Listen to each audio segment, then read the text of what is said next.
No hay problema, si no aguanta el video se aguanta 2 horas. Lo acabo de cargar. Ando ahorita al 100. Porque tiene el 17. Es que lo cargué con el 17. Oye. Hey, aquí no se dicen marcas. Lo dije marcas, no Ni dije marcas, 17. ni marcas ni modelos. Sí, pero con 17 pues ya saben. Ah, no, la Es como que decimos el discípulo amado. ¿Ya saben quién era el discípulo amado? A ver, Maribel, ¿quién era el discípulo amado? Hermano Castillo. La hermana, era el nombre de la hermana. Yo decía a la hermana Esmeralda, a la hermana Maribel, porque me contestó ella. No debería de decir Nuevo Testamento.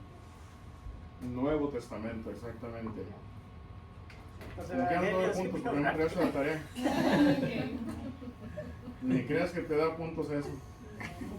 No, todos. Está bien. No me la agarre. No la agarraron ahorita que no le trajimos Starbucks. ¿No te trajeron Starbucks? No, hombre, mira nomás. It wasn't my idea. Hey, cuando vayas el trip a New York, leave them out on something.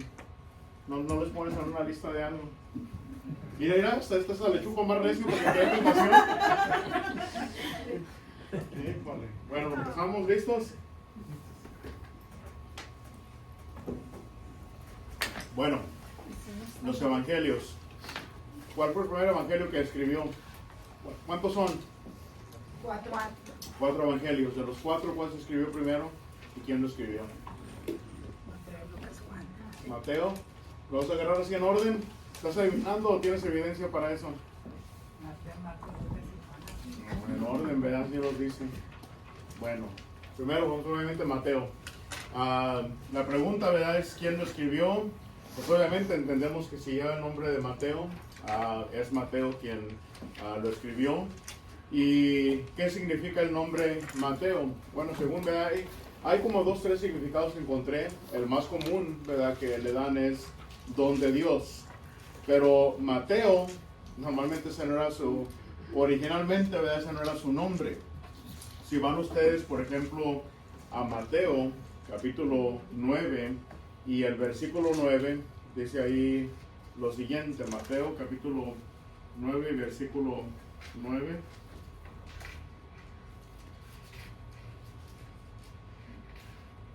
Pasando Jesús de allí, vio a un hombre llamado Mateo, que estaba sentado al banco de los tributos públicos, y le dijo, sígueme, y se levantó y le siguió. ¿Cómo se llamaba? Ahí dice Mateo, ¿verdad? Un hombre llamado Mateo. Luego vamos a Lucas capítulo 5 y el versículo 27. Lucas capítulo 5 y el versículo 27 dice ahí, después de estas cosas salió y vio a un publicano llamado Leví sentado al banco de los tributos públicos y le dijo, sígueme. Está hablando de la misma persona, pero Mateo obviamente se presenta a él como Mateo, y Lucas nos dice, ¿verdad?, que pues obviamente en ese momento es la misma persona, pero se llamaba Leví. Y ahí mismo en Lucas capítulo 5, pero el versículo 29 dice lo siguiente, y Leví le hizo gran banquete en su casa, y había mucha compañía de publicanos y de otros que estaban en la mesa con ellos. Y por último, Marcos también relata lo mismo. Y en Marcos capítulo 2 y el versículo 14 leemos lo siguiente. Y al pasar vio a Leví, hijo de Alfeo, no del Feo, de Alfeo, sentado al banco de los tributos públicos, y le dijo, sígueme, y levantándose le siguió. Entonces, que llegamos a la conclusión que Mateo, que es quien es atribuido como el autor del Evangelio según Mateo, originalmente, ¿verdad?, su nombre era Leví. Más tarde, este señor, ¿verdad?, pues obviamente algo probablemente similar a lo que hizo con Pedro. ¿Cómo se llamaba Pedro? Antes de que fuera Pedro, ¿cómo se llamaba? Cefas. Bueno, Cefas también, pero antes de esos nombres. Simón, Pedro. Simón, ¿verdad? Simón, hijo de quién? Jonás. Simón, hijo de Jonás. Y el Señor, ¿verdad?, pues obviamente le cambió el nombre a Pedro, y fue el nombre que él, pues de ahí en adelante siguió. Lo mismo que Saulo, ¿verdad? Saulo es presentado como Saulo, y más tarde ya de ahí completamente se le llama como Pablo. Algo similar pasó con Mateo. Leví es su nombre, era hijo de Alfeo y más tarde su nombre fue cambiado a Mateo, uno de los 12 discípulos. El hecho de que era publicano, ¿qué era el trabajo de un publicano? Recolectador, ¿no? de los impuestos. Alguien que colectaba impuestos. Pero ¿qué nos dice eso de Mateo? Entendiendo que era alguien que colectaba impuestos, que era un publicano, ¿qué nos dice de él? Tenía educación en cuanto al, como la escuela, que era alguien que tenía educación. Bueno, alguien que fue preparado, alguien que tenía educación, y probablemente alguien también que tenía medios económicos. En alguna ocasión yo leí en alguna parte que un publicano, la manera como trabajaba obviamente el gobierno, ya tenía los impuestos que ellos cobraban. Y los publicanos, ellos eran personas que, vamos a suponer, ¿verdad?, que alguien aquí vive en el distrito de Harris, ¿verdad?, que es el que todos viven aquí. Y puede haber publicanos que ellos decían, bueno, nosotros vamos a comprar las taxas de ciertos sectores y yo las voy a pagar. Y cuando venga el tiempo, ¿verdad?, el gobierno ya tenía su dinero recaudado porque el publicano compraba esas taxas o esos impuestos y él se los pagaba al gobierno directamente. Pero el publicano entonces tenía él la autoridad de él colectar, ¿verdad?, individualmente esos impuestos de las personas sobre las cuales él había comprado esos impuestos. De esa manera trabaja. Normalmente un publicano entre los judíos lo miraban como un traidor a la patria, ¿verdad?, porque obviamente estaba haciendo dinero de sus hermanos. Era un trabajo que se miraba algo como un lucro, algo en lo cual pues había corrupción, ¿verdad?, también en ello. Entonces normalmente ustedes van a mirar que siempre se menciona un publicano, eran asociados con pecadores, ¿verdad? Está rodeado, por ejemplo en ese caso decía, está rodeado de pecadores porque lo miraban que estaba sentado con publicanos. Esa era entonces la percepción, ¿verdad?, de alguien que era publicano. Sin embargo, el Señor algo miró en Mateo o algo miró en Leví y lo toma como uno de los 12 apóstoles. Él le dice, sígueme. Él deja ahí, ¿verdad?, ese dinero, deja esos impuestos y de ahí en adelante él siguió al Señor. Obviamente ya de ahí en adelante lo conocemos como Mateo. La segunda pregunta, ¿verdad?, lo segundo que vamos a mirar de este evangelio, entendemos quién lo escribió. ¿Cuándo fue escrito este libro? ¿Alguien de ustedes ha escuchado de los padres apostólicos? ¿Qué son los padres apostólicos? Los que están aquí ya deben de saber, Víctor ya debes de saber. De hecho, creo que ustedes también llegaron al final. Cuando llegaron estaba terminando yo un estudio sobre la iglesia, probablemente ya no lo alcanzaron, que estuvimos hablando de los padres apostólicos, los escritos de la Biblia, cómo nos llegó la Biblia, ¿no te acuerdas? Mencionamos a Ireneo, mencionamos a Eusebio, mencionamos a Clemente de Alejandría, mencionamos a Papías, ¿verdad?, creo que era otro, muchos nombres. ¿Por qué se les llama padres apostólicos? Bueno, son hombres que vinieron a escribir ya en el segundo siglo. Es decir, del año 100, 101 para arriba, segundo y tercer siglo, muchos de estos padres apostólicos, hubo escritos, ¿verdad?, que son escritos no canónicos, no parte de la Biblia, pero los escritos de ellos circularon, ¿verdad?, durante el segundo y el tercer siglo después de Cristo, y ellos son conocidos como los padres apostólicos. Hay mucha información que ellos proveen. La razón que menciono a ellos, ¿verdad?, es porque la fecha, hay muchos que si dan una fecha y dicen, bueno, esta fue la fecha que fue escrito el Evangelio según Mateo, pero hay mucha variación. Unos lo ponen muy temprano, cerca del año 38, y otros lo ponen cerca del 70, y otros lo ponen mero en medio. Entonces, como no hay suficiente evidencia para decir un año exacto, lo que podemos encontrar, ¿verdad?, que entre el consenso de todos aquellos que ponen una fecha para Mateo, aunque es algo extenso, pero esto es un aproximado entre qué años fue escrito, entre el 38 al 70.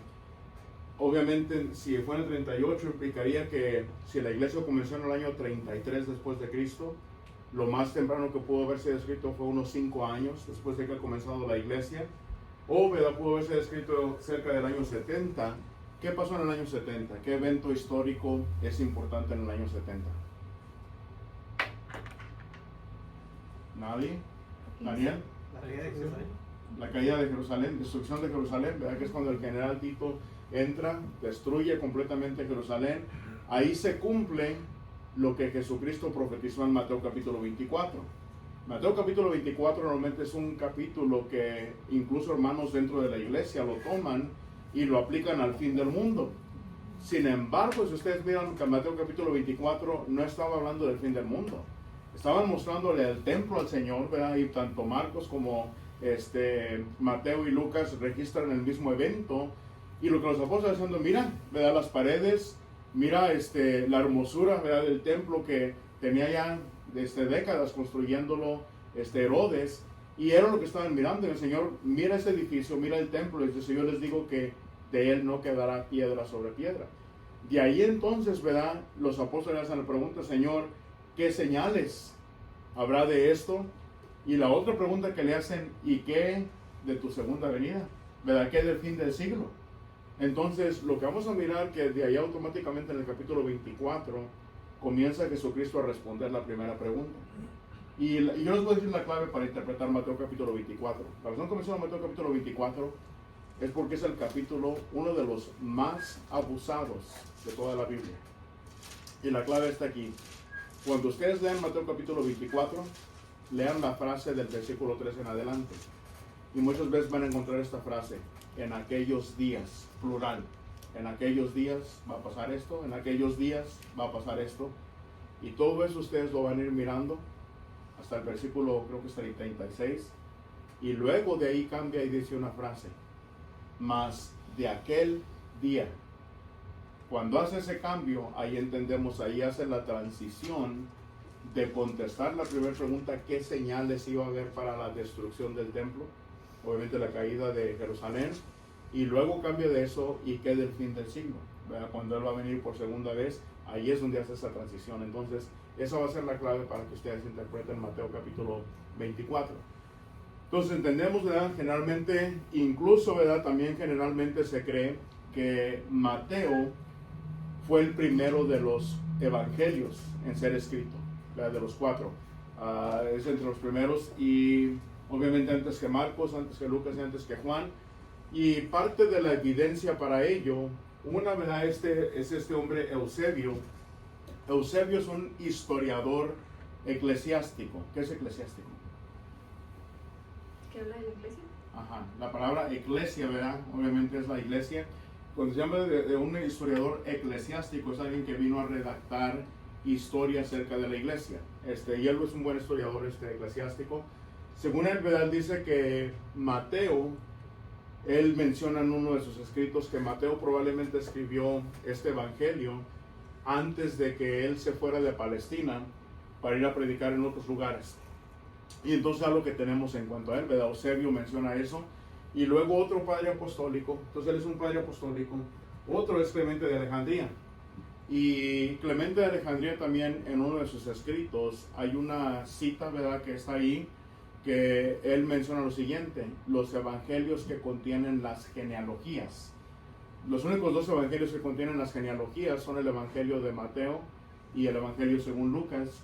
Y él dice, ¿verdad?, que los evangelios que contienen las genealogías fueron escritos primero.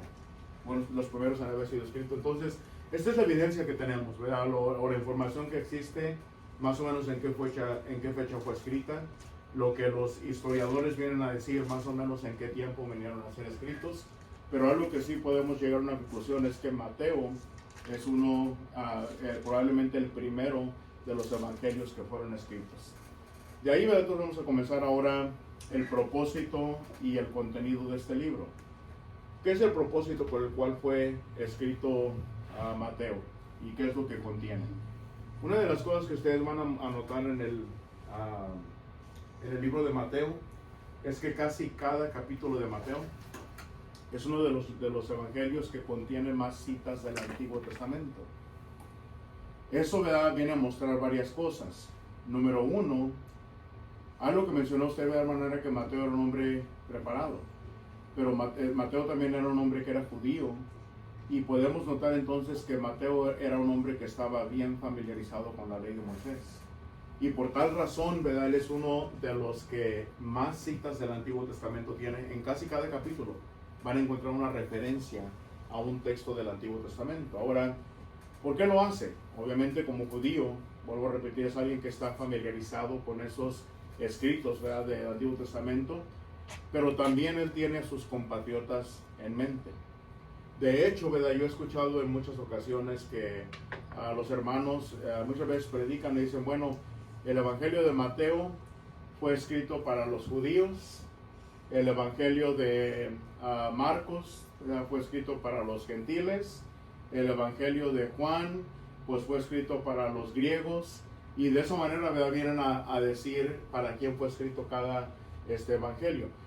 No necesariamente, ¿verdad?, eso es el caso de que fueron escritos para ciertos grupos de personas, pero sí quien lo escribió, había una razón, ¿verdad?, que ellos lo enfocaron a escribirlo de una cierta manera. En el caso de Mateo, lo que yo miro, él es un hombre judío, un hombre el cual está familiarizado con la ley de Moisés, y un hombre que al estar citando la ley de Moisés, él tiene un propósito en hacerlo. ¿Cuál sería el propósito de Mateo de estar citando tanto los libros del Antiguo Testamento? ¿Por qué lo haría? Juan, ¿por qué piensas tú? Para mostrar veracidad a los judíos. Mostrar veracidad a los judíos. De hecho, ¿cómo comienza Mateo? Capítulo 1, ¿con qué comienza? Con la genealogía. Con la genealogía de Jesucristo. ¿A quién le interesaban mucho las genealogías? A ellos. A los judíos, ¿verdad? Obviamente un judío quiere saber de qué familia, de qué tribu, bueno, de qué tribu, ¿verdad?, primeramente, y de qué familia vienes. Obviamente entonces eso, ¿verdad?, nos podemos dar cuenta qué propósito él tiene cuando miramos de qué manera comienza este libro.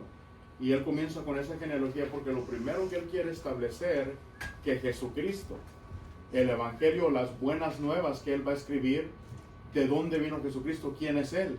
Y comienza, ¿verdad?, entonces a trazar la genealogía de Jesucristo desde Adán, mostrando, ¿verdad?, que él es un descendiente de Abraham, y no solamente es un descendiente de Abraham, pero a través de David, él es el Mesías que vino a ser prometido. Eso es lo que está tratando de hacer primeramente comenzando con la genealogía. ¿Levantó la mano este hermano? Sí, y la audiencia era principalmente los judíos, ¿verdad? Porque primero dice su palabra que primero vino a los suyos, y todo eso era para la casa de Israel. Así es. Obviamente, ¿verdad?, él lo va a escribir como un judío tiene sus compatriotas en mente. Por eso puse esa parte, ¿verdad? Como el judío, él va a tener sus compatriotas en mente. Sin embargo, es un libro que al final de cuentas, sea judío, sea gentil, sea quien sea, todo el mundo se va a beneficiar con el mensaje que él ha escrito. Pero sí, desde la perspectiva de un judío, es importante que él, para que los pueda persuadir, tiene que comenzar, ¿verdad?, primero que nada con esa genealogía acerca de Jesucristo. Algo más, ¿verdad?, que iba a mencionar aquí, les hablé un poquito de los padres apostólicos. Entre los padres apostólicos, ¿verdad?, que son fuentes confiables que tenemos, ellos vienen a declarar algo también que yo no estaba tan familiarizado, de hecho no sabía yo esto. Ellos dicen, ¿verdad?, entre los que mencionamos aquí, Eusebio, Clemente de Alejandría, otros padres apostólicos, ellos dicen que originalmente el Evangelio según Mateo había sido escrito en hebreo. Obviamente ya más tarde vino a ser traducido al griego, y de hecho, ¿verdad?, las Biblias que hay, por ejemplo, en inglés, la King James Version, ¿verdad?, ya fue traducida del manuscrito griego, no del hebreo original. De ahí es donde vienen obviamente los diferentes códices, el códice alejandrino, el códice sinaítico, códice vaticano. Que la palabra códice, ¿qué significa? Hoy hemos oído eso de que el códice vaticano, códice alejandrino, códice sinaítico. Maribel, ¿qué es un códice? No es un código, ¿verdad? ¿Qué es un códice? ¿Alguien? ¿No es como una regla? ¿Cómo? Como una regla, como es. No. Códice sería la palabra que hoy usamos para decir libro, ¿verdad? Porque antes ustedes recuerdan que usaban pergaminos, y el pergamino normalmente, ¿cómo se hacía? ¿Alguien tiene una idea cómo son los pergaminos? ¿Qué materiales? Pieles de animales. Pieles de animales, ¿verdad? Después, originalmente en Egipto había una planta, ¿verdad?, que usaban para hacer los pergaminos, pero pues después Egipto se hizo greedy, selfish, ¿verdad?, ya no quisieron compartir esa planta, entonces comenzaron a hacer un proceso por el cual tomaban pieles de animales, las trabajaban y de ahí comenzaron a hacer pergaminos. El pergamino normalmente lo que era, vamos a suponer que empezábamos ahí en la mesa donde está Juan su Biblia, y lo comenzábamos a hacer las hojas de pergamino, y se pegaban, ¿verdad?, una al lado de la otra. Y ya a la orilla, ya al principio, por ejemplo, se le ponía una pieza de madera, ¿verdad? Para enrollarlo. O había pergaminos que la tenían los dos lados. Entonces un pergamino podía ser largo, ¿verdad? Y era como se leía, era como se escribía. Cuando viene el códice ya es lo que es más o menos como un libro, ¿verdad? Lo que miraríamos hoy en día. Ellos dijeron, bueno, pues ¿para qué las pegamos de al lado?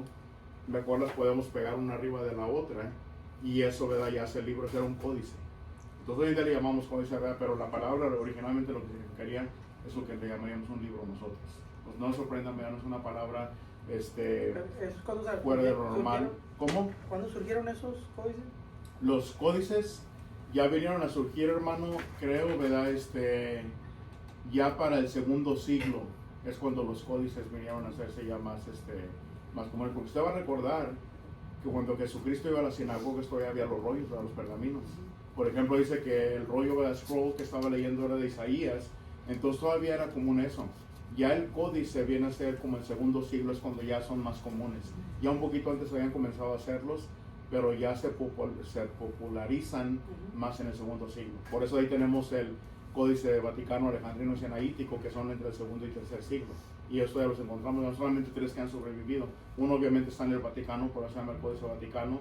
El Alejandrino, creo que el Alejandrino que está acá en Inglaterra, ¿verdad? Están los dos, el Alejandrino y el Sinaítico. Pero eso es lo que son, eran libros. Bueno, menciono eso, ¿verdad? Porque ya en el códice ya no se puso el escrito original en hebreo, sino se puso el escrito en griego. Y de ahí, pues obviamente, también salió lo que se conoce como la Septuaginta, que debe haber salido antes. ¿Qué es la Septuaginta? Es una traducción de los 70 ancianos. Traducción de los 70, ¿verdad? 72 eruditos que son atribuidos que tradujeron todo el Antiguo Testamento de su idioma original, lo tradujeron al griego, ¿verdad? Y lo fue dividido en 3 diferentes secciones: la ley, los profetas y los salmos, que es como miramos nosotros, ¿verdad? Que Jesucristo aprobó esa traducción de la Biblia porque fuera la que se usó en las sinagogas, ¿verdad? Y él hizo referencia a ella. Y son solamente cosas que son importantes, ¿verdad? Recordar. Los fuentes confiables nos dicen que Mateo originalmente fue escrito en hebreo, obviamente después ya traducido al griego. Y lo último, ¿verdad? Que sí quiero notar en cuanto al Evangelio según Mateo, pues obviamente como ya lo mencioné, va Mateo a comenzar con la genealogía de Jesucristo, porque lo primero que él quiere comprobar es que Jesús es un descendiente directo de David, y de ahí obviamente eso lo va a ser un descendiente también directo de Abraham, si puede trazar ese linaje. Y una vez que él viene a decir eso, entonces ya ha puesto el linaje o la genealogía de Jesucristo, y ahora él va a estar citando texto tras texto tras texto del Antiguo Testamento para comprobarle a su audiencia que Jesucristo, todo lo que él hizo, la ley se estaba cumpliendo. Él es el Mesías. Prácticamente es el mensaje que Mateo tiene. Jesús, hijo o descendiente de David, descendiente de Abraham, él es el Mesías, el cual fue prometido. Y la evidencia que él presenta para comprobar que él es el Mesías es toda esa escritura del Antiguo Testamento que está comprobando, ¿verdad? Que lo que él hizo, él está cumpliendo, o en él se cumple la ley y los profetas. Pero segundo, ¿verdad? Él también viene a presentar a Jesús como el Hijo de Dios, lo cual obviamente lo hace Dios a él mismo. Implica, ¿verdad? Que Jesucristo tiene los atributos de deidad, y lo presenta entonces como el Hijo de Dios. Y todo eso, ¿verdad? Pues vuelvo a repetir, todo eso lo viene a comprobar por medio de la genealogía, la historia, dando una historia completa de la vida de Jesús desde su nacimiento, porque Mateo también sí es bien exacto, ¿verdad? Desde el nacimiento de Jesucristo, cómo estaba desposada María, y toda la historia en su nacimiento. Él y Lucas son los que son más exactos en eso. Llega, ¿verdad? a la profecía, todo lo que se ha cumplido y su carácter, pero en una forma resumida. Esto es lo que viene a tratar, ¿verdad? El libro de Mateo. Y pues sí, como dije al principio, es un libro que está más en mente para convencer a un judío. Obviamente va a convencernos a todos, pero un judío va a ser convencido con este libro, con toda la presencia, con toda la evidencia que él viene a presentar. Sí les recomiendo, ¿verdad?, hacer un estudio completo del libro de Mateo. Y de hecho hay tres de los evangelios que son conocidos como los sinópticos. ¿Cuáles son los 3 evangelios sinópticos? ¿Y por qué se les llama sinópticos? ¿No han escuchado ese término? Evangelios sinópticos. Hermana Esmeralda, ¿qué Sí, significa? he escuchado, pero no me acuerdo qué significa. Okay. Avi, ¿por qué se les llama evangelios sinópticos? ¿No? Es porque están Van sincronizados, o sea, ¿Cómo? hablan de lo mismo. Hablan de lo mismo, sí. Como sinónimo, ¿verdad? Sinópticos. Entonces, ¿cuáles son los tres sinópticos? Pues era Marcos, Lucas. Pues, Mateo, Marcos y Lucas, los primeros tres, sí. Y ya Lucas, ¿verdad? Juan Habla no del es un evangelio. evangelio sinóptico, él lo escribe de una manera diferente. Entonces, eso tenganlo en mente, que así como está escrito Mateo, Lucas sigue casi el mismo patrón, pero uno pone detalles que el otro no puso, ¿verdad? Es lo que miramos. Bueno, entonces Mateo, él fue apóstol de Jesucristo, ¿verdad? Pues aquí sí fue un apóstol, porque normalmente hacen la pregunta, dígame el nombre de los 12 apóstoles, y todo el mundo, Mateo, Marcos, Lucas y Juan, pero no todos fueron apóstoles, ¿verdad? Los 4 no fueron apóstoles. Luego el que sigue, Maribel, ¿cuál seguiría entonces? Si Mateo fue escrito primero, ¿cuál fue el segundo? Y ya te di la respuesta ahí. No, hombre. A ver quién le dice. Ahí está la respuesta, se la di. Lucas. Lucas, ¿verdad? ¿De dónde lo sacamos? porque Clemente de Alejandría dice, ¿verdad?, que los evangelios que contienen las genealogías fueron los primeros que se fueron escritos. Ahora no nos va a dar tarea, ¿verdad? Pero bueno, voy a perdonar un poquito a Maribel ahorita. Voy a perdonar un poquito a Maribel. Maribel, te pregunto, ¿puedes que tienes menos? Mira, y te dice que está más cerquita ahí, mira, a los que no ponen atención atrás, dicen, sí, hermano. Había dos grupos de los judíos, ¿va? Ajá. Había unos que eran hebreos y otros eran que se juntaban mucho a lo tradicional, ¿verdad? Helenistas, ¿verdad? Y los que hablaban griego, ¿va? Ajá. Y decían que, por eso Pablo decía que él era hebreo de hebreos, ¿no? Que él estaba más apegado a la tradición de los judíos, de los hebreos. Ujú. Entonces, hablando de Mateo, él hablaba, Pues, él, hermano, el hecho de que lo escribió en hebreo. en hebreo, que dice Ya, que él debería era decir a usted que él, pues obviamente era de los que se apegaban mucho, a la tradición y a la cultura, ¿verdad?, hebrea. Ahora se les llama hebreos, obviamente porque ese era el lenguaje. Sin embargo, no era el lenguaje original de ellos, porque Abraham no era de la región de los filisteos. Recuerden, Abraham tuvo que aprender el idioma hebreo, y ya de Abraham para adelante se quedaron con el idioma hebreo. Pero Abraham era de lo que la región que antes era Babilonia, ¿verdad? Ajá, era Ur, era de Ur de los caldeos, era un caldeo, era un babilonio, ¿verdad? Entonces, recuerden que los babilonios tenían un lenguaje diferente al de los hebreos, ¿verdad? Y hebreo era el lenguaje común en esa área de la tierra de Canaán, ¿verdad? La tierra de Canaán, obviamente, hebreos. ¿Cómo? de Eber, viene ¿De Eber? descendiente de Abraham, Eber. No, hermano, estoy diciendo que Abraham tuvo que aprender ese lenguaje No, que pero existía estaba antes de que hablando Abraham de llegara. No son descendientes de Abraham. No, porque Abraham tuvo que aprender ese lenguaje, hermano. Ese lenguaje estaba ya antes de Abraham. Pero Abraham tuvo hijos también, Sí. descendencia. Ajá. A lo mejor hubo alguno de ver por ahí, pero no tiene nada que ver con el lenguaje, hermano. El lenguaje hebreo era un lenguaje que ya existía en la región de la tierra de Canaán. Otras naciones ya lo hablaban. Pues todas las naciones de la tierra de Canaán, ¿verdad? Recuerde, Abraham era de Ur de los caldeos, él tiene su propio idioma. Cuando él se mueve para la tierra de Canaán, él tiene que aprender ese lenguaje, el lenguaje hebreo, ¿sí? Volviendo a lo de sinópticos, ¿no quiere decir mirando juntos? Ahorita vi nota. Bueno, eso ya es la traducción poniendo, ¿verdad?, lo que significa, Oh, pero ok. en el sentido yo lo puse más fácil, sinónimo, ¿verdad? Sinóptico, que los tres están hablando del mismo asunto, de la misma manera, no en el mismo orden exacto, pero lo están presentando de una manera similar. Y es lo que vienen a hacer Mateo, Marcos y Lucas, ¿verdad? Lo presentan de esa manera. Por eso son conocidos como sinópticos. Bueno, entonces ahora sigue Lucas, ¿verdad? ¿Era apóstol Lucas? ¿Daniel era apóstol?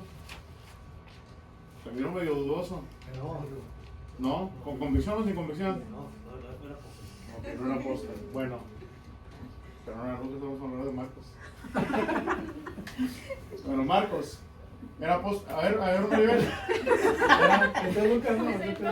Era apóstol Marcos. ¿Quién era, Lucas o Marcos? ¿Era apóstol? Es que pensé que los había puesto orden cronológico. Como lo había puesto con los... Es que los profetas, ¿se acuerdan que los profetas menores ya no se los di en orden cronológico? De hecho, el hermano me dijo el otro día, dice, es que me confundí porque no te fuiste en orden. Y que no me fui en orden que están en la Biblia, me fui en orden cronológico, ¿verdad? En los profetas menores. Iba a ser lo mismo aquí, lo que pasa es que no lo cambié, ¿verdad? Por ahí lo dejé en el orden que están en el libro. Pero bueno, Marcos es lo mismo, vamos a hablar de Marcos. Avi, ¿era apóstol Marcos? Si miran allá, estoy preguntando si era apóstol o no era apóstol. ¿Era apóstol? Sí, mira. A ver, ¿Qué dice? ¿no era apóstol? ¿Cómo sabes? ¿Qué que ya vio? Porque ya veo ese hombre. No, hombre, no te echan la cabeza, ¿eh? Ahí te lo puse, mira. No, un apóstol. Y no lo tenía que poner, pero lo pongo porque, hermanos, vamos a reuniones y siempre que preguntamos nombre de los apóstoles, Mateo, Marcos, luego, Marcos siempre es el segundo que ponen ahí. Pero Marcos no era apóstol, Marcos era un evangelista. Ahora, ¿sabían ustedes que también a ese le cambió el nombre? Por ejemplo, miren, vamos a ver todas las lecturas que las puse ahí. Las puse en orden para que miremos cómo fue cambiando el nombre de él, que finalmente... Es más, ¿cuál Marcos es este? Sin leer eso todavía, ¿cuál Marcos es este? ¿Qué podemos recordar de ese Marcos? ¿Quién se acuerda algo que él hizo, algo en su vida? ¿Qué nos acordamos? Maribel, ¿tú qué te acuerdas de él? Vamos a hacer una cosa, no me digas mucho. No, no. A ver. No. Angie, ¿qué te acuerdas de Juan Marcos? ¿No? Daniela, ¿te acuerdas de algo de Juan Marcos? ¿No? Daniel, ¿qué te acuerdas de él? Pues acompañaba a Pablo, ¿verdad? Y fue el que lo desertó, ¿se acuerdan? Sí. Que por eso se agarran Pablo y Bernabé y se pelearon. Juan Marcos Ese es dice. Juan Marcos. Ahora, ¿cómo sabemos? Por eso puse las escrituras. Hechos, dice Juan. Miren, vámonos en orden. Vámonos en orden y pongan atención aquí. Hechos capítulo 12. Hechos capítulo 12 y versículo 12. Y vamos a irle agarrando el hilo para que vean que este es el Marcos, Juan Marcos, por el cual Pablo y Bernabé se pelearon. Dice ahí Hechos capítulo 12 y el versículo 12, dice lo siguiente. Y habiendo considerado esto, llegó a casa de María, la madre de Juan, el que tenía por sobrenombre Marcos, donde muchos estaban reunidos orando. También hablamos de esto en el sermón.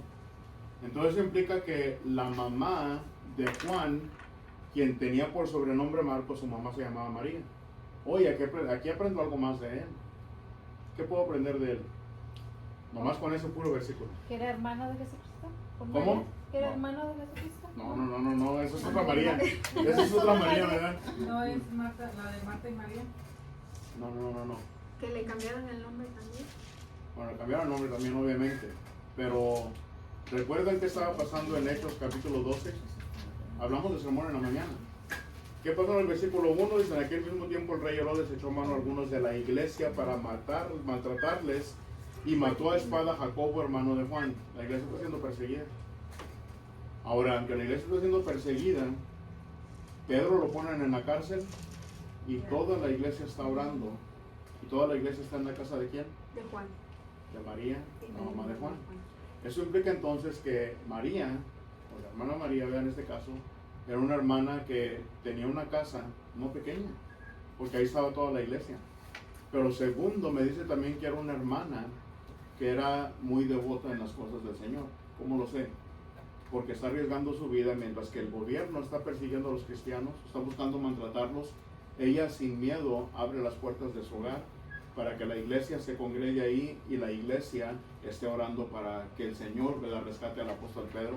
Entonces a mí me dice algo de la familia de Juan Marcos. Su padre no se menciona, pero su mamá sí se menciona, probablemente una mujer viuda, ¿verdad? O una mujer sin marido, pero una mujer que es influyente también y tiene medios económicos, pero una mujer, sobre todo, una mujer que es fiel a las cosas del Señor. Eso entonces me dice un poquito de el background, ¿verdad? El trasfondo de Juan Marcos, que él viene de una familia, o por lo menos de una madre, que es fiel en las cosas del Señor. Segundo, leemos ahí mismo en el capítulo 12, pero ahora en el versículo 25.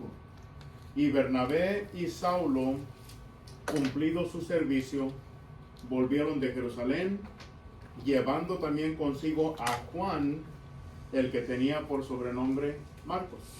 ¿Verdad? Ahí es donde ellos algo miraron también en Juan, ¿verdad? También conocido como Marcos, y dijeron, bueno, vamos a tomar a él, y ahí es donde va a comenzar ese viaje misionero que ellos vinieron a tener. Obviamente llegamos al capítulo 13 y el versículo 5, y ahí miramos, llegados a la mina anunciaban la palabra de Dios en las sinagogas de los judíos, tenían también a Juan de ayudante. Ahí no lo dice también, ya no lo dice Marcos, ya solamente dice tenían a Juan de ayudante. Pero el versículo 13 es clave, porque en el versículo 13 ahora no le llama Juan, le llama Marcos.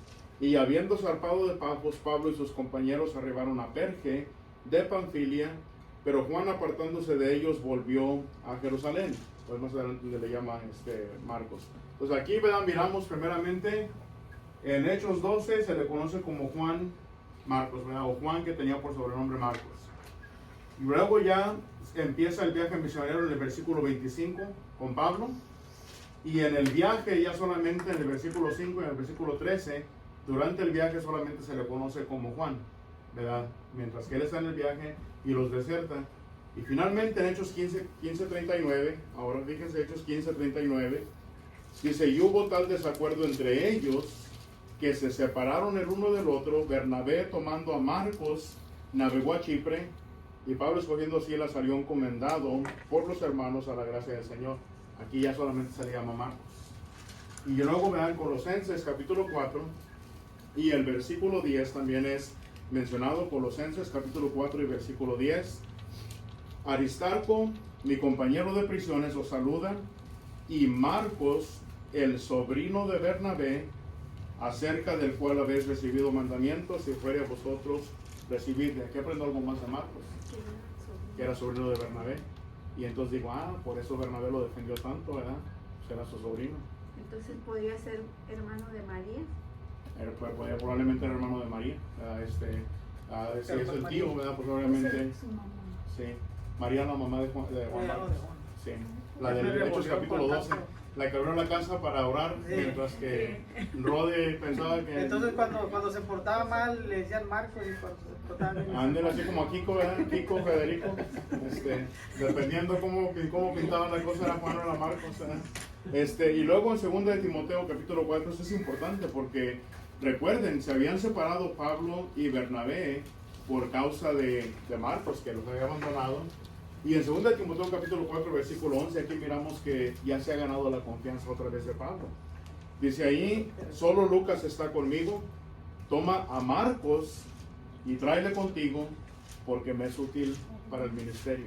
Y aquí sabemos, ¿verdad?, que está hablando de ese Juan al cual se le llamaba Marcos, porque eso lo aprendimos desde Hechos, que era el mismo Marcos. Ahora, 1 de Pedro 5:13, aquí miramos también entonces, y aquí nos vamos a dar cuenta, hermanos, de la relación con quien Marcos estaba relacionando, la influencia que él vino a tener en su vida. Y ahí en 1 de Timoteo capítulo 5 y versículo 13 dice lo siguiente: la iglesia que está en Babilonia, elegida juntamente con vosotros, y Marcos, mi hijo, os saludan. Eso quiere decir, ¿verdad?, que así como Pablo tenía esa relación cercana con Timoteo, que le llama mi hijo, ¿verdad?, en el Señor, el apóstol Pedro también tuvo una relación muy cercana con Marcos. Todo esto no lo leo porque es importante. Si Marcos es entonces el escritor, ¿verdad?, del evangelio que lleva su nombre, la pregunta, ¿qué tan confiable es la información que él presenta? Y mirando con quién él estaba rodeado, la familia de donde él vino, su madre, una mujer fiel, Bernabé, su tío, un hombre, ¿verdad?, evangelista que trabajó mucho en la obra del Señor, estuvo al lado de Pablo, estuvo al lado del apóstol Pedro. Eso me dice mucho, ¿verdad?, que fue un hombre que sí, aunque muchas veces tristemente nos quedamos con la falla de él, pues cuitió a medio trabajo, ¿verdad? Pero se nos olvida realmente mirar toda la historia completa, que a veces por un error de una persona juzgamos toda su vida completa y no nos damos cuenta que él fue alguien que sí tuvo su fallo en un momento, pero fue alguien que, teniendo su fe, volvió otra vez a ganarse la confianza, especialmente del apóstol Pablo, volvió a ganarse esa confianza, lo cual me dice qué tan arduamente ese hombre trabajó dentro del evangelio. ¿Levantó la mano quién? ¿Usted, hermano, o usted, hermana? No, nada más que así como está comentando, que uno mira, bueno, ahí él falló, ¿verdad? Y también que vemos que Pablo cómo le llama, o sea que ya eso que había pasado, ese desacuerdo, no quiere decir que Pablo todavía estaba con eso, sino que se reconciliaron, si podríamos decir. Y una reconciliación como la Escritura manda, ¿verdad? Sí. Como Dios manda, que Él dice, tráemelo porque me es útil. Eso. Y es un momento bien difícil de la vida de Pablo. Recuerden, según de Timoteo, lo que él dijo, todos me han dejado, solamente Lucas es el único que está conmigo. Y más adelante vamos a hablar de Lucas, pero ahí también esto viene a decir mucho de Lucas. Ahora, ¿qué más podemos aprender de Marcos? Bueno, entendiendo entonces que Marcos estuvo desde el principio de la iglesia en Jerusalén y se quedó ahí incluso en los tiempos difíciles de la iglesia cuando está siendo perseguida, y mirando el trabajo que él hacía, cuando Pablo dice tráemelo porque me es útil, eso a mí me dice entonces que Marcos fue una persona que, aunque nunca lo miramos en una parte explícita, fue un hombre inspirado y un hombre que tenía dones espirituales. Él estuvo presente en todas las ocasiones, por ejemplo en Jerusalén, estuvo presente también, ¿verdad?, en mucho del trabajo que hizo el apóstol Pablo. Y por lo ejemplo Timoteo, ¿verdad? Sabemos que Timoteo tenía dones espirituales. Pablo dice, no descuides el don que hay en ti, que te fue impuesto mediante la imposición de mis manos, las manos del presbiterio. Y miramos entonces que Marcos, aunque no miramos un texto explícito, es probable que él también tuvo por lo menos uno o más dones espirituales, ¿verdad? Lo cual lo vino a preparar también, no solamente con quien se juntó y el trabajo que hizo, pero de esa parte también tenía una aprobación de parte de Dios para ser un hombre inspirado y escribir este evangelio. Bueno, eso es lo que miramos hasta ahorita, ¿verdad?, en cuanto a Marcos y lo que aprendemos de él. La fecha, aquí es donde tenemos que ir otra vez a los padres apostólicos, ¿verdad? Porque internamente no hay mucho que podamos mirar que nos diga dentro del escrito de Marcos en qué fecha lo vino a escribir. Entonces aquí tenemos que confiar un poco en la historia de los padres apostólicos. Se les llama padres apostólicos porque fueron personas que, una de dos, o directamente tuvieron contacto con algún apóstol, o conocieron a alguien que tuvo un contacto directo con alguien de los apóstoles. Y padres apostólicos, porque es la generación que viene después de la generación que había comenzado desde el principio de la iglesia. Según Ireneo, ¿verdad?, él nos dice que Marcos probablemente fue escrito después de la muerte de Pedro y de Pablo. Eso es lo que dice Ireneo. Y lo quiero poner para que miren ustedes que hay diferentes pensamientos. Luego, dos padres apostólicos más, uno siendo Papías y el otro Clemente de Alejandría, ellos dicen que fue escrito durante la vida de Pedro y muy probablemente antes del 70 de Cristo. De hecho, creo que es uno de los dos, Clemente o Papías, uno de los dos, que dice que probablemente Marcos fue escrito en Babilonia. Ya recuerden que ahorita miramos que Marcos estaba con él en Babilonia. Bueno, y uno de ellos dicen, bueno, es probablemente que fue escrito durante la vida de Pedro, e incluso, ¿verdad?, que fue escrito cuando estaban ellos allá en Babilonia. Pero obviamente no tenemos una fecha exacta. Lo que sí, ¿verdad?, es que muy probablemente fue escrito antes del 70 después de Cristo, porque cuando él menciona la destrucción de Jerusalén, lo menciona como una profecía, no como un hecho, ¿verdad?, que ya ha sucedido. De otra manera, pues, algo tan grande como eso lo hubiera mencionado como algo que ya había sucedido. ¿Qué es lo que contiene el libro?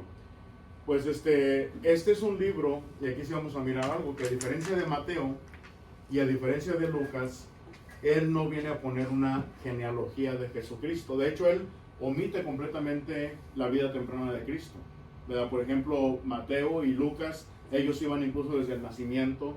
A Lucas menciona, ¿verdad?, con todavía la edad como de 12 años, mencionan la edad temprana de Jesucristo. Pero Marcos no lo hace. Marcos omite completamente eso, la vida temprana de Jesús. Comienza hablando sí ya de Juan al último, ¿verdad? Y ya de ahí esto lleva a algunos, aquí les sale la idea, que algunos piensan que él estaba escribiendo para los gentiles. Y de hecho quiero que leamos ahí en Marcos capítulo 7 y el versículo 3 y el versículo 4, un texto que considero es bueno leer. Marcos capítulo 7 y el versículo 3 y el versículo 4.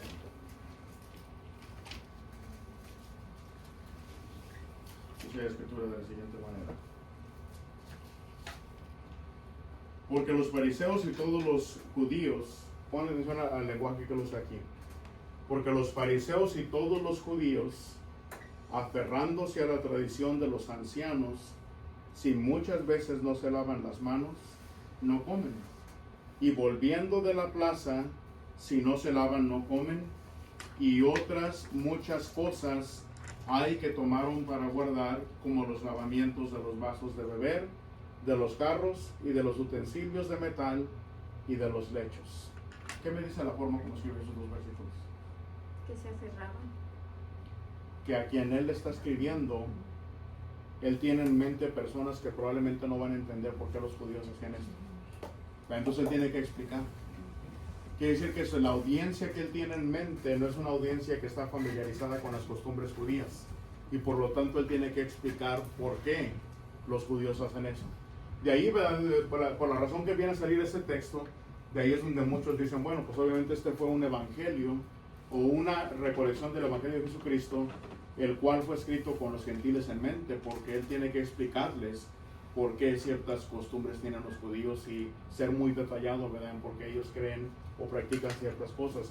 Al final de cuentas yo vuelvo a lo mismo, ¿verdad? Obviamente, probablemente sí él tiene en su mente que la audiencia la audiencia gentil va a leer este evangelio y no van a entender muchas de estas cosas y él se las tiene que explicar, pero al final de cuentas, ¿verdad?, el punto es el mismo. Él está relatando la vida de Jesús desde su principio y venir a establecer, ¿verdad?, que Jesucristo es el Hijo de Dios y todo esto. ¿Qué más miramos? Bueno, Marcos capítulo 1 es interesante porque noten cómo comienza el evangelio en el versículo 1. Marcos capítulo 1 versículo 1 dice: principio del evangelio de Jesucristo, ¿quién? Hijo de Dios. Esta es una declaración, ¿verdad?, que él viene automáticamente. Él comienza entonces, dice, principio del evangelio de Jesucristo, Hijo de Dios. Comienza su evangelio declarando que Jesucristo es el Hijo de Dios. Eso es donde resta nuestra fe, ¿verdad? Que nosotros como cristianos, ¿qué es lo que confesamos? Confesamos que Jesucristo es el Hijo de Dios. ¿Por qué, verdad, mataron a Jesucristo? Porque él confesó que era el Hijo de Dios, ¿verdad? Esa frase, aunque es una frase tan pequeña, que Jesús es el Hijo de Dios, es una frase que es sumamente importante. Y eso es precisamente lo que está tratando de defender Marcos, ¿verdad? Marcos, un evangelista, no un apóstol nuevamente, es el punto que él trata de hacer. Y algo más, ¿cómo lo hace? Bueno, primero él viene a establecer en el capítulo 1, versículo 1, que Jesús es Hijo de Dios, y ahora tiene que mostrar la evidencia. Bueno, Marcos, tú dices que Jesús es el Hijo de Dios, ¿qué evidencia tienes tú para comprobarlo? Y entonces ahí es donde va a él comenzar a hablar específicamente la enseñanza que Jesús tenía. Y él viene a resaltar mucho, ¿verdad?, la autoridad con la cual Jesucristo enseñaba. Y viene a relatar los milagros que él relata de Jesucristo. Viene a resaltar el poder, ¿verdad?, de Jesucristo. Entonces, aquellos, ¿verdad?, que se apegan que era un evangelio escrito con los gentiles en mente, específicamente ellos dicen eran los romanos quienes él tenía en mente, convencer a la audiencia de entre el pueblo de los romanos. ¿Por qué? Por la manera como habla de la enseñanza y los milagros que Jesucristo hacía, cómo habla de su muerte y finalmente de mostrar el triunfo que Jesucristo vino a tener sobre la muerte, entonces tratando de resaltar ese poder de Jesucristo. Y tiene sentido, ¿verdad?, porque si lo presenta como el Hijo de Dios, haciéndolo igual a Dios, él entonces tiene que resaltar que él como Hijo de Dios tiene el poder, ¿verdad?, de deidad, y tiene el poder de Dios, y esta es la manera entonces como él viene a presentar esa evidencia. Obviamente el más cortito de los 4 evangelios, pero aunque es el más cortito, es alguien que escribe de una manera muy eficaz, muy detallada y directo al punto. Es la manera en cómo él viene a escribir. Algo más, ¿verdad?, cómo concluye. Y esta parte es importante porque algo que él viene a hacer ya en el capítulo 16, específicamente del versículo 17 en adelante, que de hecho hay aquellas personas que tratan de decir, ¿verdad?, que originalmente esos versículos no están en los manuscritos originales. Si alguna vez tienen alguna versión, por ejemplo la NIV, Nueva Versión Internacional, algunas de estas versiones tienen estos versículos, pero abajo tienen un asterisco y una nota que dice: estos versículos de tal a tal no aparecen en los manuscritos originales. Si están interesados, el hermano, creo que es el hermano Guyan Woods, es un hermano que escribió mucho sobre eso, demostrando, ¿verdad?, que sí era parte del manuscrito original. Pero bueno, el punto es que él concluye ahí en el Marcos. Quieren leer Marcos capítulo 16, versículo 17 en adelante. Es uno de los textos que leíamos hace un par de semanas, creo, la semana pasada. Pero Marcos capítulo 16, versículo 17 dice: y estas señales seguirán a los que creen en mi nombre, echarán fuera demonios, hablarán nuevas lenguas, tomarán en las manos serpientes, y si bebieren cosa mortífera no les hará daño, sobre los enfermos pondrán sus manos y sanarán. Versículo 19: y el Señor, después que les habló, fue recibido arriba en el cielo, y se sentó a la diestra de Dios, y ellos saliendo predicaron en todas partes, ayudándoles el Señor y confirmando la palabra con las señales que le seguían. Amén. Pues lo que menciona entonces, ¿qué es lo que está tratando de decir él con esto? Lo que él está demostrando, ¿verdad?, es que el propósito de las señales, también conocidas como milagros, ¿verdad?, y como prodigios, que el propósito de ellos era confirmar la palabra. ¿Dónde está la clave de eso? Bueno, en el versículo 20: y ellos saliendo predicaron en todas partes, ayudándoles el Señor y confirmando las palabras con las señales que las seguían. Ese es el verdadero propósito de los milagros. Los milagros de ella tenían como propósito principal demostrar que la persona que hacía ese milagro, lo que había predicado era algo que era aprobado por Dios. Entonces el milagro hacía dos cosas: confirmaba que el mensaje venía de parte de Dios, y segundo, confirmaba que la persona que predicaba ese mensaje era una persona que había sido enviada por Dios. Entonces confirma ambos, el mensaje y el mensajero, y es lo que nos viene a decir aquí Marcos. Entonces de esa manera ves cómo está escrito el Evangelio según Marcos. Comienza estableciendo: Jesús es el Hijo de Dios, presenta toda la evidencia para demostrar que es el Hijo de Dios, y culmina hablando de cómo Jesús fue recibido en el cielo, su ascensión, y la manera como él vino a dar esos dones espirituales a los apóstoles y a los evangelistas, ¿verdad?, personas del primer siglo, para que pudieran confirmar esa palabra del Nuevo Testamento. Pregunta hasta aquí. ¿No? ¿Todo bien? Ahora sí, ¿cuál sigue, Juan? Lucas. Sí, Lucas. Lo había brincado anterior, tú eres Maribel. Te voy a dejar tarea nomás a ti. Bueno, ¿quién lo escribió? Lucas. ¿Cuál Lucas? El médico. Ok. ¿Saben ustedes que Lucas solamente es mencionado por nombre 3 veces? Obviamente le aparece más. ¿Cuándo es la primera vez que escuchamos de Lucas? Porque no es Colosenses 4:14, no es 2 Timoteo 4:11, y no es tampoco Filemón 1:24. ¿Cuándo es la primera vez que escuchamos de él? Aquí dice Hechos 16, 10, 17. ¿Hechos qué? 16. ¿Qué dice? 10 al 17. No sé qué Pero, ¿qué miras ahí? ¿Qué es la primera es. vez O que...? porque tengo quién lo escribió, güey. Ah, mira, la produciendo Ah. trampa, ¿verdad? No, No, le estoy diciendo la verdad. 16, ¿qué, hermano? Bueno, sí es ahí, y así es Hechos capítulo 16. Ah, Pero a ver, sin abrirlo, sí, díganme qué exacto. pasó en Hechos 16. A ver, cierren su Biblia y apaguen todo ahorita. Díganme a ver qué tanto nos acordamos del libro de Hechos. ¿Qué pasa en el capítulo 16? Un club, ¿Ah? vemos un club. Un club. Bueno, Pablo anda con Silas, ¿se acuerdan? Aquí ya en el capítulo 16 ya se peleó con Bernabé, ya se separaron. Pablo tomó a Silas, se fueron a predicar, y están tratando de ir a predicar a ciertos lugares, primero a Asia, y el Espíritu no los dejó.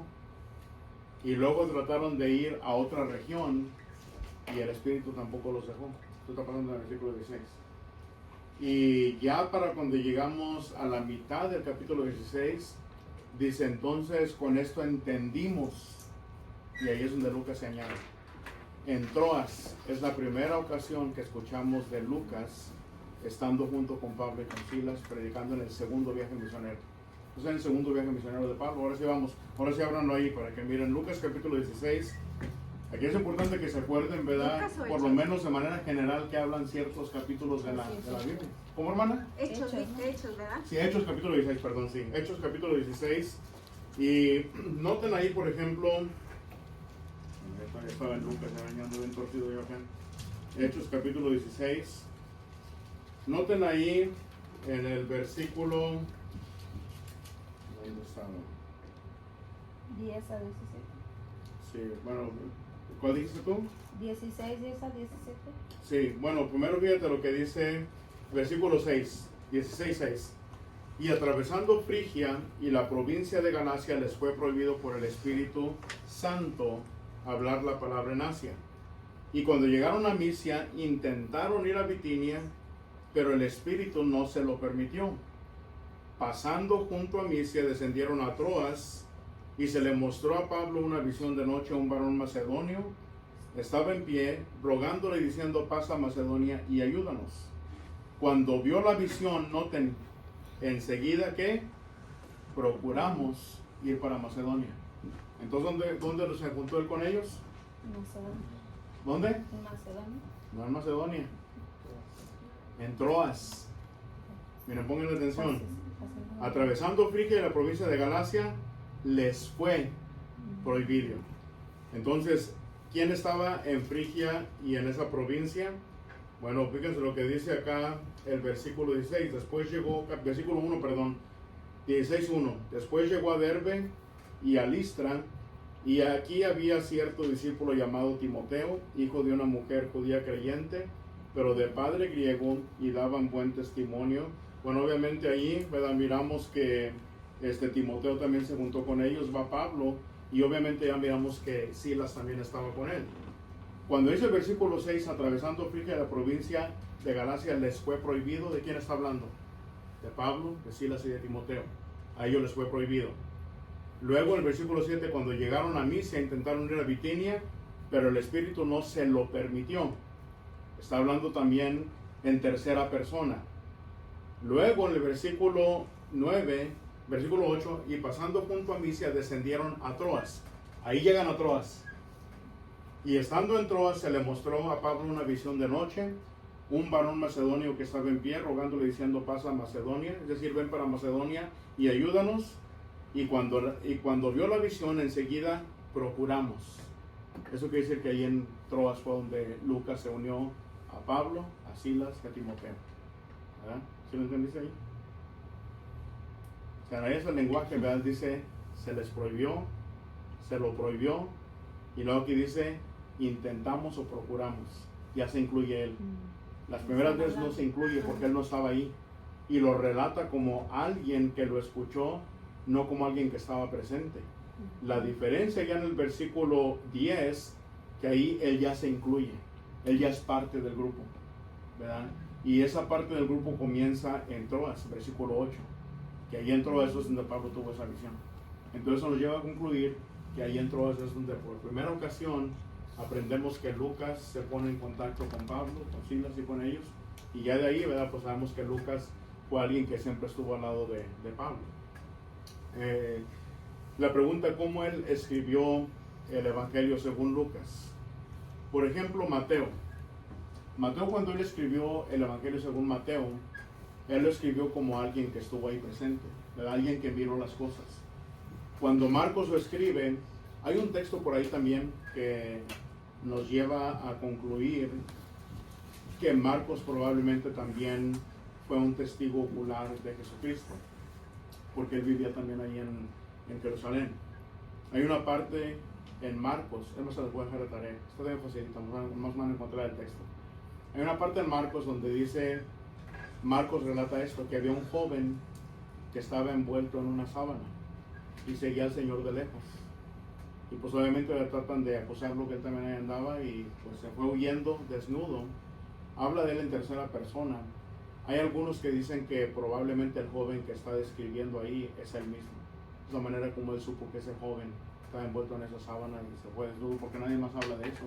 Entonces es probable, ¿verdad?, que ese era él. Encuentran ese pasaje en Marcos, ¿verdad?, porque es el que nos llena. Vamos a ver que es probable que él también fue un testigo ocular. Bueno, Lucas no. Lucas no fue un testigo ocular, sino que Lucas nos viene a decir, ahora sí vamos al Evangelio según Lucas, capítulo 1 y el versículo 1. Y lo que Lucas nos dice, cómo él escribió este Evangelio, dice: puesto que ya muchos han tratado de poner en orden las cosas, la historia de las cosas que entre nosotros han sido ciertísimas, tal como nos los enseñaron los que desde el principio lo vieron con sus ojos y fueron ministros de la palabra, me ha parecido también a mí, después de haber investigado con diligencia todas las cosas desde su origen, escribírtelas por orden, oh excelentísimo Teófilo. ¿Para qué? Para que conozcas bien la verdad de las cosas en las cuales has sido instruido. Entonces aquí sí sé exactamente a quién iba dirigido este evangelio, ¿verdad? ¿A quién? A Teófilo. ¿Con qué propósito? Para que conozcas bien la verdad de las cosas en las cuales has sido instruido. Entonces, para que tengas evidencia de que todo lo que tú crees, tenemos evidencia para respaldarlo. ¿Okay? Entonces era fortalecer la fe de Teófilo, obviamente no solamente la de él, pero cualquier persona que viniera a estar en contacto iba a ser fortalecida la fe de ellos, ¿verdad? Del evangelio bien creído. ¿Cuándo fue escrito? Probablemente, ¿verdad? Este fue escrito antes del 62, que es cuando concluyen los acontecimientos de Hechos. ¿Cómo sé que es en el 62 cuando concluyen? Bueno, hoy más adelante vamos a hablar un poquito de eso en Hechos. ¿Qué es lo que contiene? Y aquí sí les puse un bosquejo, ¿verdad? Un poquito más o menos para que lo estudien ustedes en su casa. Yo lo dividí en 4 partes. Del capítulo 1, versículo 1, al capítulo 4, versículo 13, viene Lucas a relatar la vida temprana del Señor. Ahí incluye la genealogía, ¿verdad? Su niñez, su edad temprana. Todo eso lo viene a incluir. Incluso ahí también, ¿verdad? Entra Juan el Bautista. En el capítulo 4, ahí, ahora del capítulo 4, versículo 14 al capítulo 9, versículo 50, él viene a relatar todo lo que fue el ministerio de Jesús en Galilea. Lo que enseñó, los milagros que él hizo, los diferentes lugares que estuvo ahí en la región de Galilea. Todo esto se enfoca, ¿verdad? En toda la región de Galilea, del capítulo 4 al capítulo 9.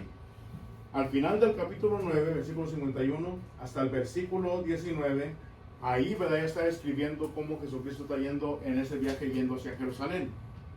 Y ya para cuando llegamos al capítulo 19, obviamente ahí es donde es entregado, es llevado a la muerte, resucita, ¿verdad? Y muestra la victoria final de Jesucristo a través de su resurrección. Y en el capítulo 24 les dice, así estaba escrito y así fue necesario que el Hijo, ¿verdad?, del hombre padeciera todas estas cosas y que en su nombre se predicase arrepentimiento y perdón de pecados a todas las naciones, comenzando desde Jerusalén. Y termina entonces con la ascensión de Jesucristo. Desde ahí acaba. ¿A quién estaba dirigido? A Teófilo. Eso va a ser importante. Bueno, y esto nos lleva al último. Vamos a terminar con tu tocayo, ¿verdad, Juan? ¿Quién era ese? ¿Quién era ese Juan? ¿Cómo? ¿Era el discípulo amado? Discípulo amado. Pero, ¿de quién era hermano? ¿Cómo? Ah, no, se la costaron. Era hermano del otro hijo de su papá. Sí, probablemente, ¿verdad? Era de los Marcos, hermanos. de los hermanos del pueblo. No. No era de Marcos. Hermano de Jacobo. Pero si eran los Zebedeo. hermanos del pueblo, no. Era Jacobo. Jacobo y Zebedeo. Jacobo. Que a Jacobo, su hermano, fue el que mató a Herodes, ¿se acuerdan? Cuando lo mató con la espada. Su hermano fue el primer mártir, ¿verdad? Bueno, Juan, obviamente es el que dijo el Señor, cuando le preguntó Pedro, ¿y este qué? ¿Y a ti qué? Si yo quiero que él esté todavía con vida hasta que yo venga. No era que yo salgo el Señor primero, ¿verdad? Pero fue como lo agarraron. Bueno, Juan capítulo 19, versículo 35. Y Juan capítulo 21, versículo 24, ¿verdad? Ahí encontramos una información que es importante.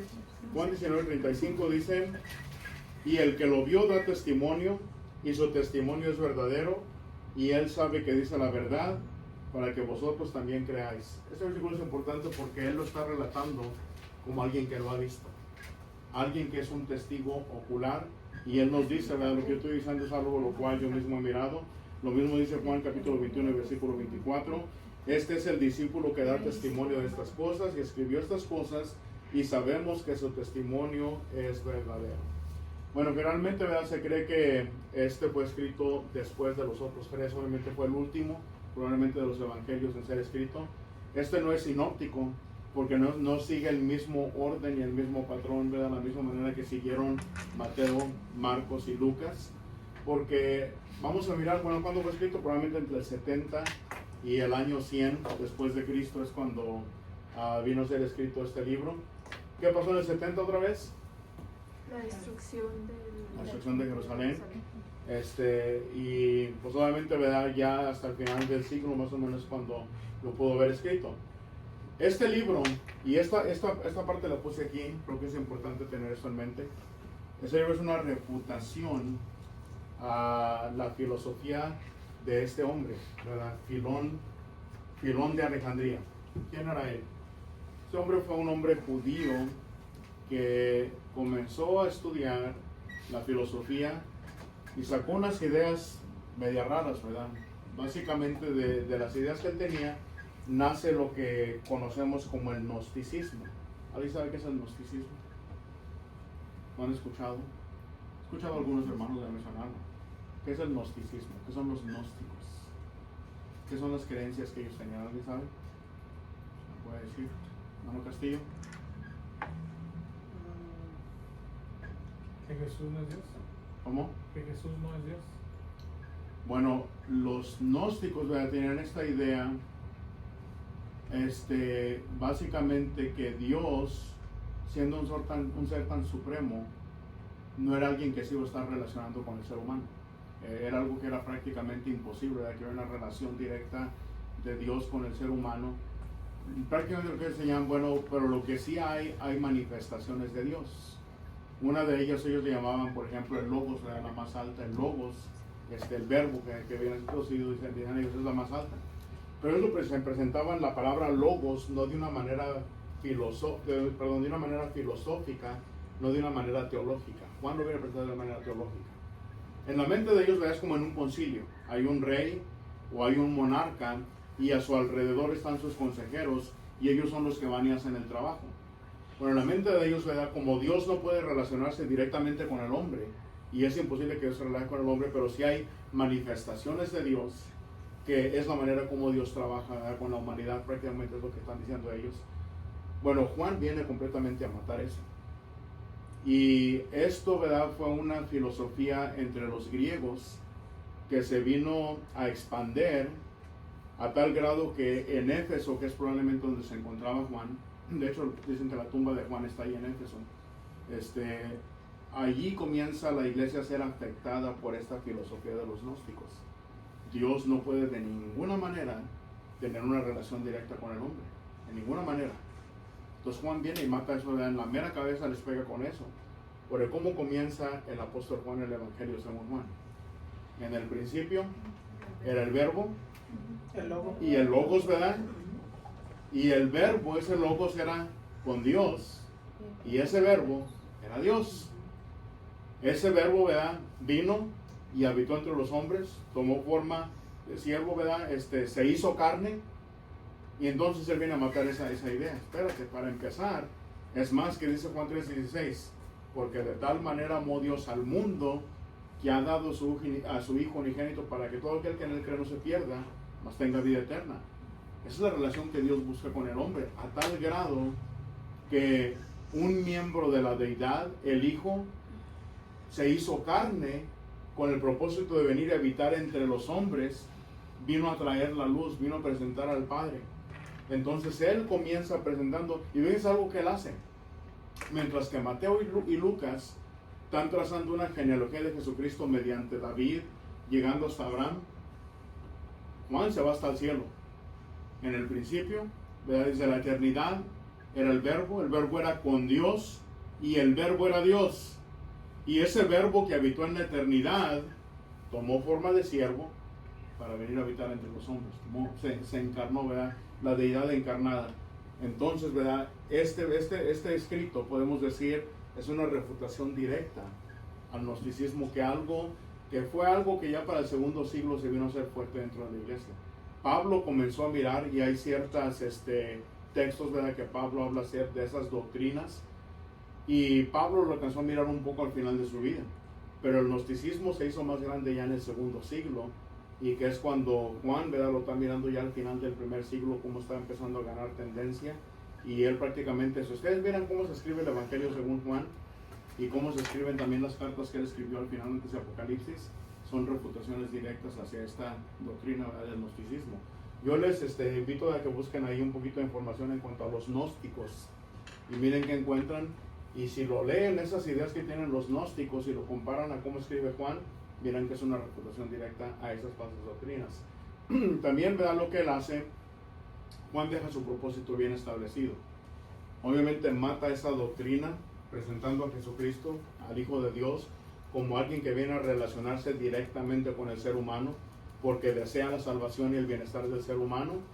Y Juan deja su propósito muy claro, ¿verdad? Dice, hubo además muchas otras cosas que Jesús hizo, ¿verdad? Las cuales escribieran en todos los libros no cabrían aquí en el mundo, pero las que se han escrito, ¿para qué escribieron?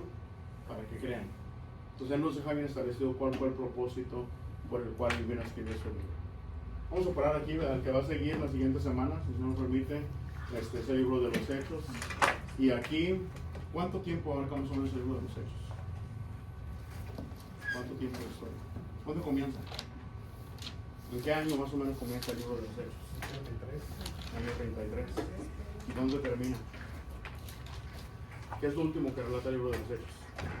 ¿El último capítulo de qué habla? No lo busques. Ay, no sé de qué habla. Tengo que ver. A ver de qué habla. Pablo, encarcelado en Roma, estuvo en una casa alquilada como por unos 2 años. Lo visitaron los hermanos y ahí termina.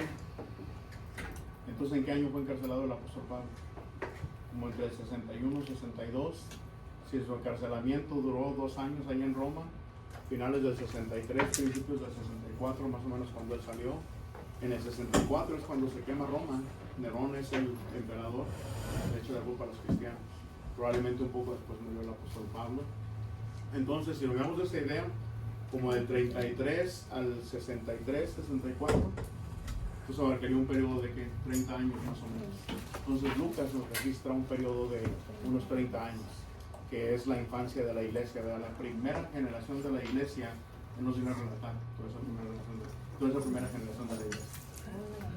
¿Cómo? Está buena la Biblia. ¿Está buena esa? Ahí tienes el acordeón. El hecho abarca Ey, un abuela. periodo de 30 años y relata la expansión de la iglesia de las raíces judías en Jerusalén hasta llegar a Roma. Pues el préstamela centro- para hacer el resto de los libros entonces, ¿verdad? No, pero está confirmando lo que me va a decir. Ya quiero dar la clase. Me acuerdan que no pueden usar Biblias porque aquí va a sacar la iglesia y va a tener todas las respuestas. Bueno, yo con Angie dice que no, Angie no va a contar a nadie porque no trajeron café. Bueno. El día del examen. Gracias a Me todos. traen con melatrán. Pues la siguiente semana no hay clase, no voy a estar yo aquí. Y cuando regrese va a ser ¿qué? El examen. El examen.